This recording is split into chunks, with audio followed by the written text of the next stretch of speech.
మనము వాక్యాన్ని ధ్యానించుకుందాం. రేపటి దినాన ఉదయాన 21వ రోజు కనుక 21వ రోజు ఉదయం 11 గంటల నుంచి మధ్యాహ్నం 2 గంటల వరకు జరుగుతున్నటువంటి ఉపవాస ప్రార్థన చివరి రోజున కనుక అందరు రావాల్సింది కోరుచున్నాను. మరి ఈ రోజున ఈ రాత్రికాల సమయంలో జరుగుతున్నటువంటి ఈ యొక్క ఆరాధన చివరి రోజు కనుక అందరము వాక్యాన్ని ధ్యానించుకుందాం. కీర్తన 34వ కీర్తన 15వ వచనం. 34వ కీర్తన 15వ వచనం. యెహోవా దృష్టి నీతిమంతుల మీద ఉన్నది, ఆయన చెవులు ఆయన మొరలకు వారి మొరకు వంగి ఉన్నది. దేవునికి స్తోత్రం. చిన్న ప్రార్థన చేస్తాం. మహోన్నత మహాగణుడ సర్వశక్తి మంత్రులకు వందనాలు. ఎత్తబడుచిన వాక్యం దీవించండి. వాక్యంలోని మర్మం తేటపరిచి వాక్యానుసారమైనటువంటి జీవితాన్ని మేమందరము కలిగి ఉండటకు సహాయం దయచేయమని యేసుక్రీస్తు పరిశుద్ధ నామంలో అతి వినయంగా బ్రతిమలాడి వేడుకుంటున్నాము తండ్రి. కీర్తన 34వ కీర్తన.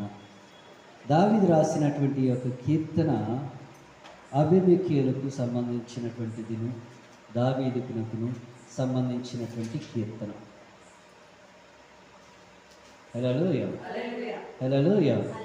అయితే ఈ యొక్క కీర్తనలో దేవుడు అంటున్నాడు, the eyes of the Lord are on the righteous. దేవుని యొక్క దృష్టి నీతిమంతుల మీద ఉన్నది. యోబు 36వ అధ్యాయం 7వ వచనం ఒక్కసారి మనం చదివితే, యోబు 36వ అధ్యాయం 7వ వచనం. దేవుడు యోబు తోటి కొన్ని విషయాలు మాట్లాడుతూ ఉన్నాడు. He does not withdraw his eyes from the righteous, but they are on the throne with kings, for he has seated them forever, and they are exalted. Hallelujah. నీతిమంతులను ఆయన చూడకపోడు, సింహాసనము మీద కూర్చుండు, రాజులతో ఆయన వారిని నిత్యమును కూర్చుండబెట్టును. దేవుని స్తోత్రం కలుగునుగా. 36వ యోబు రాసినటువంటి యోబు గ్రంథము 36వ అధ్యాయము 7వ వచనం.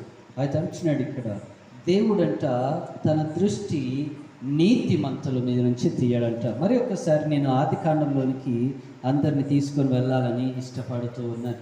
దేవుడు ఎప్పుడైతే అబ్రహామును, లోతును, ఇరువురిని వేరు చేసినాడు అంటే, లోతు అబ్రహాము యొక్క గొర్రెల కాపరులు, వాళ్ళకి పడక వాళ్ళకు ఉన్నటువంటి గొర్రెల మందలు ఎక్కువైపోయే వరకు మంద కాపరులు వాళ్ళకి జరిగినటువంటి చిన్నపాటి సంఘర్షణలో అబ్రహాము లోతును పిలిచి, ఇక మన దగ్గర గొర్రెల మందను నీ ఐశ్వర్యమును నా ఐశ్వర్యమును ఎక్కువైపోయింది గనక ఇద్దరం ఒక దగ్గర ఉండటము మంచిది కాదు.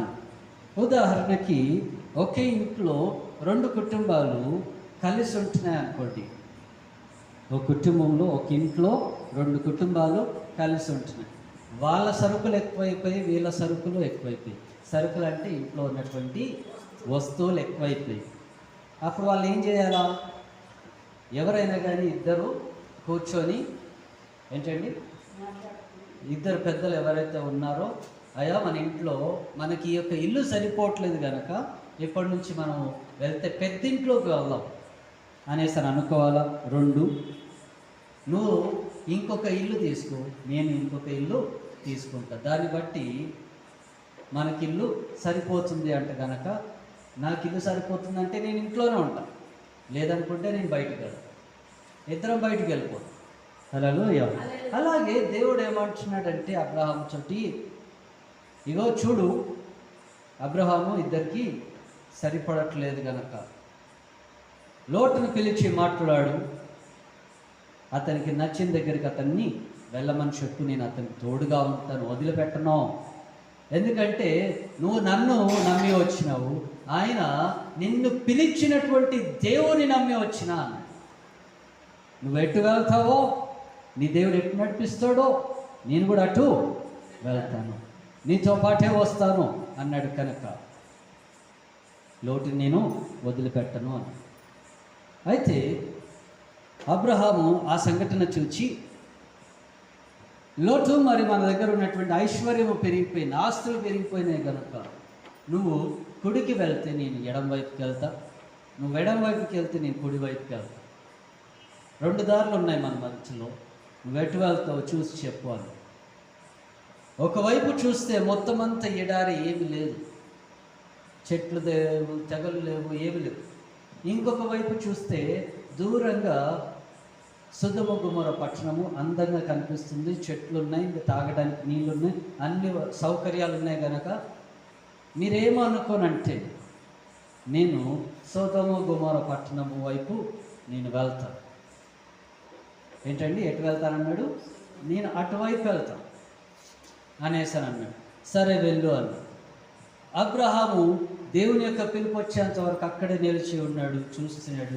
దేవుడు మాట్లాడాడు, చూడు అబ్రహాము, నీ కుడి వైపుకి, ఎడం వైపుకి, ఉత్తరంకి, దక్షిణ వైపు చూడు, నీ కనిపించేటువంటి ప్రతి ఒక్క చోటు నేను నీ పిల్లలకి, నీ సంతతికి నేను ఇయ్యబోతున్నాను అన్నాడు. హల్లెలూయా. అలా చెప్పి లోటును పంపించేసిన తర్వాత ఇక్కడ నీతిమంతుడు ఉన్నది ఒకడేనా అంటే కనుక కాదు. ఎవరున్నారు? లోటు కూడా నీతిమంతుడే. లోతు సొదొమ గొమొర్రా పట్టణం వైపు వెళ్ళిన తర్వాత అతను ఎంచుకున్నటువంటి చోటు చెడుగా వచ్చి, కానీ తన జీవిత విధానంలో చెడు లేదు. తను ఉన్నటువంటి చోటు చెడ్డదైనా కానీ, జనులందరూ తనను చెడుగా చూసినా కానీ దేవుని దృష్టికి అతను చెడుగా కనిపించలేదు, పాపం చేయలేదు, దోషమును చేయలేదు. గనక దేవుని దృష్టికి నీతిమంతునిగా ఎంచబడినాడు. గనక ఎప్పుడైతే ఆ పట్టణాన్ని నాశనం చేయాలని దేవుడు ఉద్దేశించినాడో, ఆ పాపాన్ని చూసి తట్టుకోలేక దేవుడు అబ్రహాముతోటి మాట్లాడుతూ ఉన్నాడు, అయ్యా నేను నీకు ఏది కూడా దాచిపెట్టాలని రహస్యము నేను ఉంచాలనుకోవట్లేదు. ఎందుకంటే నువ్వు నా యొక్క హృదయంలో ఏమున్నదో, నేను ఎక్కడికి వెళ్తున్నానో, నేనేం చేయబోతున్నానో నువ్వు ముందుగానే తెలుసుకోబోతున్నావు. గనక నేను నీకు ఏది రహస్యము ఉంచాలని అని నేను అనుకోవట్లేదు. కనుక నువ్వేం చేస్తావంటే నేను చెప్పే జాగ్రత్తగా విననేసని దేవుడు తనతో మాట్లాడాడండి. ఏమని మాట్లాడాడు తెలుసా? అయ్యా నేను పంపించినటువంటి 2 దూతలు సొదొమ గొమొర్రా పట్టణానికి వెళ్తున్నారు, ఆ పట్టణాన్ని నాశనం చేయబోతున్నారు. ఆ పట్టణము చేసినటువంటి ఆ యొక్క పాపం ఏదైతే ఉందో బహు ఘోరంగా ఉన్నది. కనుక ఇప్పటికీ సొదొమ గొమొర్రా పట్టణం చూడండి, దేవుడు ఎంత నాశనం చేసినాడంటే నువ్వు మట్టిని ముట్టుకున్న బూడిదనే వస్తుంది. ఏంటంటే ఎప్పుడైనా మనం వంటలు వండేటప్పుడు మట్టిని కింద వేస్తాం. మట్టి కింద ఉంటుందా? ఉండదా? ఉంటుంది. ఉన్నటువంటి ఆ మట్టిని వంట అంతా అయిపోయిన తర్వాత చూడండి, బూడిదని తీసి పక్కన పెట్టండి, మట్టిలాగానే అనిపిస్తుందా లేకపోతే బూడిదైపోద్దా? మన్ను అన్నది మన్నులాగానే ఉంటుంది. కానీ దేవునికి వచ్చినటువంటి కోపం వలన నువ్వు ఆ యొక్క చోటుకు వెళ్ళిన, సొదొమ గొమొర్రా పట్టణానికి వెళ్ళినా మొత్తము బూడిదనే. ఏంటండి వాళ్ళ ఇల్లులు కట్టుకున్నటువంటి ఇల్లులు కూడా బూడిదైపోయింది. ఇల్లు ఎక్కడన్నా బూడిదవుద్దండి? రాళ్లతో కట్టింది అంటే దేవుడికి ఎంతో కోపం వచ్చి ఉంటుంది ఆ పట్టణం మీద, ఆ దేశం మీద. హల్లెలూయా. అప్పుడు దేవుడితోటి అబ్రహాం మాట్లాడుతున్నాడు, అయ్యా అక్కడ 50 మంది నీతిమంతులు ఉంటే ఆ పట్టణాన్ని నాశనం చేస్తావంటే చెయ్యను, ఆ 50 మంది కోసం నేను అలాగే వస్తాను. దేవునికి తెలుసు అక్కడ ఒక్కడు కూడా లేడనేసని, అబ్రహాముకి తెలుసు అక్కడ ఒక్కడు కూడా లేడని, అయినా కానీ ప్రయత్నం చేస్తున్నాడు. అయ్యా 40 మంది ఉంటే, అయ్యా మీరు కోప్పడినంటే 30 మంది అంటే, అయ్యా ఇంకా మీరు కోప్పడినంటే 20 మంది ఉంటే, ఇంకా మీ కోపం ఎంచుకోరు, నన్ను ఏమన్నారు అంటే కనుక చివరికి ఒక మాట, అక్కడ 10 మంది ఉంటే మీరు నన్ను ఏమనుకోనంటే అక్కడ ఒక్కడుంటే, ఆ ఒక్కడు నీతిమంతుడైనటువంటి లోటు కనుక ఆ లోటుని అక్కడి నుంచి తప్పిస్తున్నాడు. హల్లెలూయా. ఏంటండి? లోటుని ఒక్కడిని తప్పిస్తున్నాడు. అంతేకాదు ఆదికాండం 6వ అధ్యాయంలోకి వెళ్తే దేవుడు నోవాతో కూడా మాట్లాడుతున్నాడు. నీతిమంతుడు ఎవడు ఎక్కడో లేడు, ఒక్కడు కూడా లేడు. నాశనం చేద్దాం అనుకున్నటువంటి సమయంలో దేవునికి నోవా కనిపించే వరకు నోవా అని పేరు పెట్టి పిలిచి ఒక ఓడను కట్టు, నేను ఈ ప్రళయాన్ని సృష్టింపబోతున్నాను. హల్లెలూయా. కనుక నువ్వు నీ కుటుంబము అందులోనికి వెళ్ళండి. ఒక్క నీతిమంతుడు అంటే చాలంట, ఇల్లంతా కాపాడబడుతుందంట. ఒక పట్టణంలో ఒక 50 మంది నీతిమంతులు ఉన్నారంటే ఆ పట్టణము కాపాడుతుంది. ఈ రోజున మనం చేస్తున్నటువంటి యొక్క ఉపవాస ప్రార్థనలు ఏవైతే ఉన్నాయో, నీ నీతి ప్రార్థన ఏంటండి? నీ యొక్క నీతి ప్రార్థన ఏమై ఉన్నది? ఒకసారి కీర్తన చూడండి అంటున్నాడు. ఏమని అంటున్నాడు? 34వ కీర్తనలో ఎంత మంచి మాట అంటున్నాడు చూడండి. దేవుని యొక్క దృష్టి అంట నీతిమంతుల మీద నుంచి పోదంట, దేవుని యొక్క చెవులు వారి మొర వినటానికి రెడీగా ఉన్నదంట. కీర్తన 33వ కీర్తన 18వ వచనంలో కూడా ఒకసారి చదవండి ఆ మాటని. విరిగిన హృదయం గల వారికి యెహోవా ఆసీనుడు, నలిగిన మనస్సు గల వారికి ఆయన రక్షించును. చూడండి, విరిగి నలిగినటువంటి హృదయము యెహోవా ఆసీనుడు, దగ్గరగా ఉన్నాడంట. నలిగినటువంటి హృదయం కలిగినటువంటి వారిని యెహోవా రక్షించును. అయితే దేవుడు అంటున్నాడండి ఇక్కడ, ఎంత మంచి మాట అండి. దేవుడు ఎవరికి దగ్గరగా ఉంటున్నాడంట? విరిగి నలిగిన హృదయంతో ఉన్న వారిని. ఈరోజు నీ హృదయం దేనికి పగిలిందండి? దేనికి విరిగిందండి? మీరు చెప్పగలుగుతారా? ప్రతి ఒక్క చిన్నదానికి మీ హృదయం విరిగింది, నా హృదయం పగిలింది అని మనం బాధపడుతూ ఉంటాం. కానీ దేవుడు అంటున్నాడు, ఎప్పుడైతే మానవాళ్ళు పాపము చేస్తున్నారో దానికి కోపం వచ్చి దేవుని హృదయము విరిగినది, నలిగినది. నీ గురించి, నా గురించి విరిగి నలిగి ఉన్నటువంటి మొట్టమొదటి హృదయం ఎవరిది అంటే కనుక దేవునిది. ఆ దేవుని యొక్క హృదయం కనుకనే ఇక్కడ అంటున్నాడు, ఏమని అంటున్నాడు తెలుసా అండి? అయ్యా, ఎవరైనా కానీ మొర పెడితే వారి మొర నేను వినడానికి నేను సిద్ధంగా ఉన్నాను. వారి యొక్క విరిగి నలిగినటువంటి వారి యొక్క హృదయాన్ని చూసి వారిని బాగు చేద్దామని, వారి ప్రార్థనలకు ఇద్దామని, వారిని విడుదల ప్రకటిస్తామని నేను ఆశ కలిగి ఉన్నాను అనేసి అంటున్నాడు దేవుడు. హల్లెలూయా. ఈరోజున నీవైనా నేనైనా మన ముఖము దేవునికి విరుద్ధంగా మనం తిప్పుకోవడానికి వీల్లేదు. 34వ కీర్తనలో ఒకసారి 16వ వచనం చదవని అంటున్నాడు. దుష్క్రియలు చేయువారు జ్ఞాపకమును భూమి మీద నుండి ఏంటండి? దుష్క్రియలు చేయవారి యొక్క జ్ఞాపకములు భూమి మీద వారిని కొట్టివేస్తే వారి జ్ఞాపకాలు కూడా ఉండవు. సొదొమ గొమొర పట్టణంలో చేసినటువంటి ఆ యొక్క పాపము ఏంటండి? భూమి మీద చిరస్థాయిగా నిలబడిపోయింది. ఎలాగా? దేవునికి వచ్చినటువంటి కోప ద్వేషానికి. ఎప్పుడైనా ఎవరైనా కానీ సొదొమ గొమొర పట్టణం, ఇజ్రాయెల్ పట్టణానికి, దేశానికి వెళితే కనుక సొదొమ గొమొర పట్టణానికి వెళితే అక్కడ మనకి దొరికేటువంటి ఆ యొక్క గంధకములు అక్కడ ఉన్నాయి. అనగా గంధకములు మన యొక్క భాషలో, మన ఈ రోజుల్లో సైంటిఫిక్గా మాట్లాడాలి అంటే సల్ఫర్ బాల్స్ అనేసి అంటారు. దేవుడు ఆకాశము నుండి సల్ఫర్ బాల్స్ని, గంధకములు దేవుడు కురిపించినాడు. హల్లెలూయా. సల్ఫర్ అంటే ఏంటిదో తెలుసా అండి? ఒక బాంబు తయారు చేసేటువంటి వ్యక్తి లాంటి ఐటమ్ అన్నమాట. దాన్ని నీటిలో వేస్తే గనక పెద్ద పేలుడు సంభవిస్తుంది. అందుకే సల్ఫర్ని సైన్స్ వాళ్ళు ఓపెన్ చేసేటప్పుడు నీటి చుక్క నీ యొక్క చెమట కూడా తగిలిన నీకు మంటుతుంది. మామూలుగా ఉండదు. చెమట ఉన్నా కానీ ఆ చెమట తుడుచుకున్నా నువ్వు అర్హులు కావు. గ్లౌజ్ వేసుకోవాలి, హెల్మెట్ వేసుకోవాలి.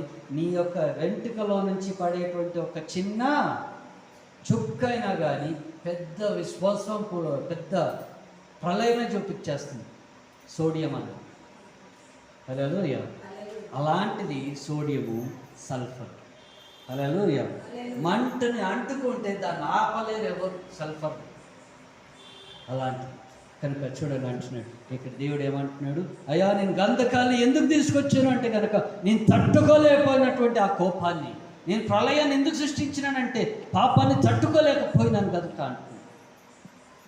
మరి ఈ రోజున దేవుని యొక్క దృష్టి మన మీద ఉండాలి అంటే కనుక మనలో ఆ పాపము ఉండకూడదు, దేవుని యొక్క కోప ద్వేషము మన మీద ఉండకూడదు అని మనం గుర్తుపెట్టుకోవాలి. హల్లెలూయా. దేవుని యొక్క దృష్టి ఎవరైతే చెడు చేస్తున్నారో వారి మీద ఉండదంట, ఎవరైతే నీతిమంతులో వారి మీదనే దేవుని యొక్క దృష్టి అన్నది నిలకడగా ఉంటూ ఉంది. దాని తర్వాత అంటున్నాడు చూడండి, ఆ యొక్క యెహోవా సన్నిధి వారికి ఎవరికి విరుద్ధంగా ఉన్నది, ఎవరైతే అతిక్రమం చేస్తున్నారు, పాపము చేస్తున్నారు, దుష్క్రియలు చేస్తున్నారు, దేవునికి వారి యొక్క సన్నిధి కూడా వ్యత్యాసంగానే ఉన్నదంట. దేవునికి కూడా ఇష్టం లేదు ఆయన యొక్క సన్నిధిలో ఉండటము. అందుకే ఎప్పుడైతే యాజకుడు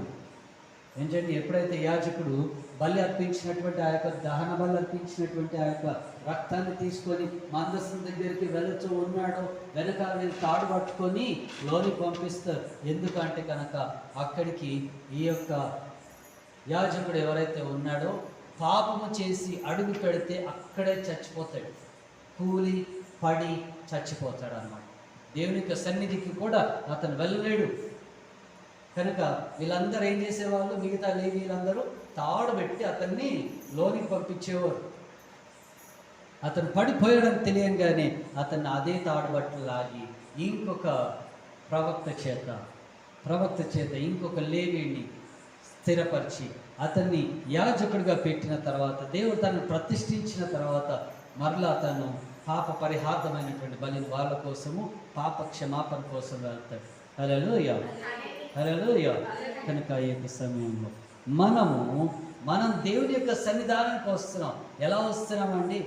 మనం కూడా అతిక్రమం చేసే వస్తున్నాం, పాపం చేసే వస్తున్నాం, దూషణ చేసే వస్తున్నాం, అవమానం చేసే వస్తున్నామే. కానీ మనము దేవుని యొక్క మాటను ధ్యానించుకుంటూనో లేకపోతే ఎలాగనో రావట్లేదు. మనం మంచి చేసుకుంటూ వస్తే కనుక దేవుడు మనకి కూడా మంచి చేస్తాడు. మనం చెడు ఆలోచించుకుంటూ వస్తే మనకే చెడు జరుగుతుంది.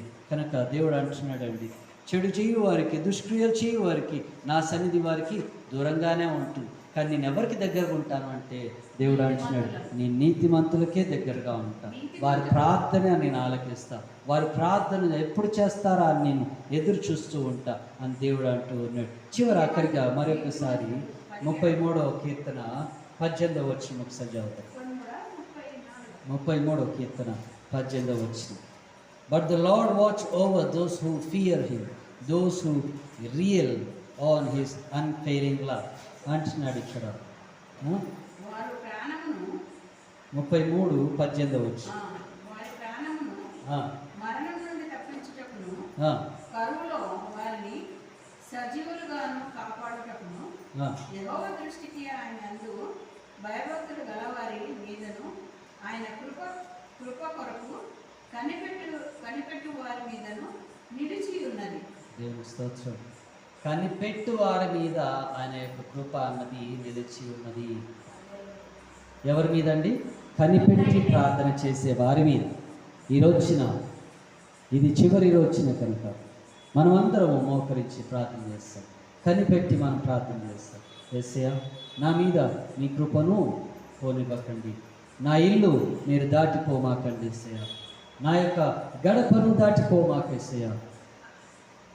ఈ రోజున నేను మీ సన్నిధానానికి వచ్చిన మీరు నాతో మాట్లాడండి. ఈరోజు చివరి రోజు. యోబు ఎలాగైతే నీతిమంతుడిగా ఎంచబడి ఉన్నాడు, కీర్తనలో 34వ కీర్తన 15వ వచనంలో చెప్పబడినట్లుగా మీ దృష్టి నీతిమంతుల మీద ఉంటుందన్నారు. అయ్యా, ఈ రోజున నన్ను మీరు చూడండి యేసయ్యా. అయ్యా, నా కుటుంబాన్ని చూడండి, నా పిల్లల్ని చూడండి, నా మనోళ్ళు నా మనోరాలను చూడండి, నా సన్నిధిని చూడండి. అయ్యా, మీ సంఘాన్ని చూడండి. అయ్యా, నేను మోకరించి మీ సన్నిధానంలో ఉన్న నన్ను మీరు చూడండి.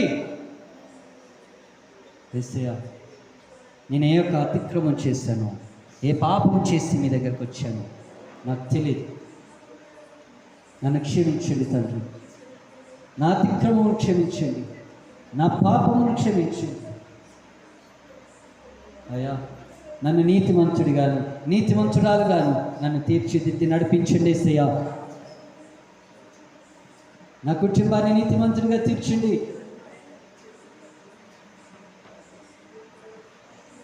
అయ్యా నా ప్రార్థన ఆలకించి విరిగి నలిగినటువంటి హృదయము అయ్యా వారి యొక్క ప్రార్థనని ఆలకిస్తానన్నారు.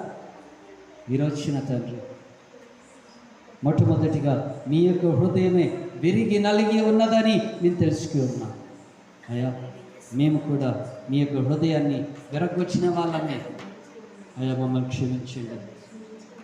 అయ్యా మా యొక్క హృదయం తండ్రి విరిగి నలిగినటువంటి హృదయం అంటే ఇష్టం అంటున్నారు తండ్రి. అయ్యా మా యొక్క ప్రార్థన మీరు ఆలకించి విరిగి నలిగినటువంటి మా యొక్క హృదయమును మీరు స్వీకరించండి దేవా. అయ్యా మేము మిమ్మల్ని నమ్మాలి కానీ ఇంకెవరిని కాదు దేవా. అయ్యా మీరు మాతో ముందుని నడిపించి మా చేయి పట్టి నడిపించి అయ్యా మీ కారణం అసాధ్యమైనది ఏమీ లేదు నాయన, సమస్తం మీకు సాధ్యము దేవా. మీరు మాతో మాట్లాడండి తండ్రి, మీరు మాతో మాట్లాడండి నాయన. అయ్యా ఈ యొక్క రాత్రికాల సమయం మీరు మాతో మాట్లాడండి తండ్రి.